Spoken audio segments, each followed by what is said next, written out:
রাধে রাধে। শ্রীমদ্ ভগবদ্ গীতার 11 অধ্যায়ের 12 নম্বর শ্লোকটিতে সঞ্জয় বলছেন যদি আকাশে সহস্র সূর্যের প্রভা জগৎপত উদিত হয়, তাহলে সেই মহাত্মা বিশ্বরূপের প্রভাব কিঞ্চিত তুল্য হতে পারে। অর্জুন যা দর্শন করছিলেন তা অবর্ণনীয়। তবুও সঞ্জয় সেই মহান অভিপ্রকাশের মানসিক চিন্তাপ্রসূত ভাবচিত্রটি ধৃতরাষ্ট্রকে দেওয়ার চেষ্টা করেছেন।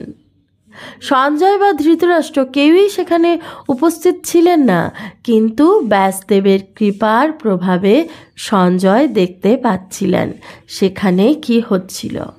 ভগবানের এই রূপ দর্শন করার ক্ষমতা যাদের নেই, তাদের বোধগম্য করবার জন্যই সঞ্জয় তা একটি কাল্পনিক অবস্থার সঙ্গে তুলনা করেছেন, যেমন সহস্র সহস্র সূর্য।